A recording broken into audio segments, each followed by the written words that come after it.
Japan में पिछले 30 साल में चोरी नहीं हुई, कत्ल नहीं हुआ, कोई भूखा नहीं सोता। जलजले के वक्त कैंपों में सब कुछ रख दिया जाता है। कोई एक छटांक जरूरत से ज्यादा नहीं लेता। दयानतदारी में दुनिया में पहले नंबर पर हैं। अब सड़क पर करोड़ों रुपए फेंक दें, कोई नहीं उठाता। आप कंधा मारें तो सामने वाला माजरत करता दिखाई देगा। तरक्की और टेक्नोलॉजी में दुनिया से 10 साल आगे जीते हैं। काम इतना करते हैं कि वजीर आजम हाथ जोड़कर आराम के मशवरे देता है। सिगरेट की राख झाड़ने की डिब्बियां जेब में रखते हैं। सफाई इतनी है कि सड़कों में मुंह नजर आए। पाबंदी वक्त इतनी कि 5 मिनट ट्रेन लेट हुई तो पूरी कंपनी बंद कर दी। अखलाक इतना बुलंद कि आप हैरत से मुंह तकते रह जाएंगे। इखलास, मेहमान नवाजी और सकाफत कमाल। मोहब्बत वफा इतनी कि जापानी बीवी पूजा करने लग जाए और आपको इतना खिलाए कि मोटे होने का खौफ तारी हो जाए। चावल की फसल मरगूब ग़िज़ा। एक दफा कहत पड़ा तो 30 साल का ऐसा जखीरा कर लिया कि दुनिया से चावल नायाब हो गए, लेकिन वहां से खत्म ना हुए। जापानी जिसके हो गए बस पत्थर पर लकीर है। निजाम सेहत ऐसा कि टॉयलेट आपको जिस्म की पूरी डिटेल दे दे। 2 नंबरी और बेईमानी का तस्वुर महाल।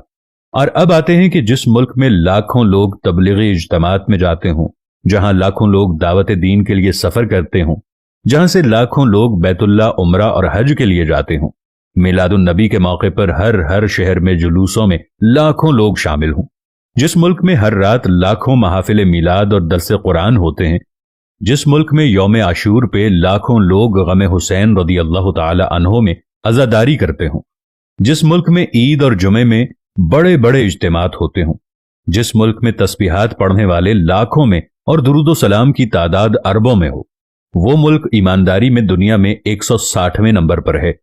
और काफिरों का जापान दयानतदारी में नंबर 1 मुल्क करार पाए तो सवाल तो उठेगा कि हम किसको धोखा दे रहे हैं। हम खुद को धोखा दे रहे हैं या अपने खुदा को धोखा दे रहे हैं? क्योंकि हम दुनिया को तो धोखा नहीं दे रहे। दुनिया हमसे आगे जा रही है। दुनिया तो हर काम में आगे है। हम किसको धोखा दे रहे हैं? जब हमें ये सारी बातें सुनने के बाद समझ आ जाती है तो मालूम होता है कि हम किसी और को धोखा नहीं दे रहे, बल्कि हम सिर्फ अपने आप को धोखा दे रहे हैं। और खुदावंद करीम ऐसा मेहरबान है कि फिर भी हमें रिज़्क़ अता करता है। हम ऐसे मुल्क के रहने वाले लोग हैं कि जहां पर हर बिस्मिल्लाह डिपार्टमेंटल स्टोर, माशाअल्लाह करियाना स्टोर, अल्लाहू सब्जी वाला और ऐसे बहुत सारे नामों को आप रोज बोर्डों पर पढ़ते होंगे। लेकिन मजाल कि नमाज के वक्त में कोई अपनी दुकान को छोड़कर चला जाए, क्योंकि माशाअल्लाह जनरल स्टोर वाले को डर होता है कि माशाअल्लाह से कोई मुसलमान उसकी सफाई ना कर जाए, क्योंकि बिस्मिल्लाह सुपर स्टोर वाले को डर होता है कि कोई बिस्मिल्लाह पढ़कर उसके सामान की सफाई न कर जाए। यहां पर सिर्फ मुसलमान नाम के रह गए हैं। पाकिस्तानी कौम सिर्फ नाम की रह गई है। पाकिस्तान का मतलब क्या था? ला इलाहा इल्लल्लाह। हम जापान चले जाएं तो जिन लोगों को हम काफिर कहते हैं, उन्होंने कुरान में से तमाम चीजें ले ली जो हमारी मीरास थीं, और हमने तमाम उल्टी चीजें उठा ली जो किसी वक्त काफिरों की मीरास थीं। जिंदा दरगोर आज भी हम लड़कियों को कर देते हैं। आज भी किसी के घर में कोई लड़की पैदा हो जाए तो उसको फोन करके ये कहा जाता है कि फिक्र नहीं करनी, इंशाअल्लाह अल्लाह तुम्हें बेटा भी अता करेगा। अरे बेटे मांगने वालों, पहले अपने लिए ईमान तो मांग लो। मैं आज अपने देखने वालों के साथ मिलकर अपने रब्बुल इज्जत से यह दुआ मांगता हूं कि मेरे पाक परवरदिगार पाकिस्तान का मुस्तकबिल रोशन फरमा। मेरे पाक परवरदिगार हम तमाम इंसानों के दिलों से मैल को निकाल दे। हम 2 नंबर बेईमान लोगों के दिलों से बेईमानी निकाल दे। मेरे पाक परवरदिगार हमें सुकून वाली जिंदगी अता फरमा।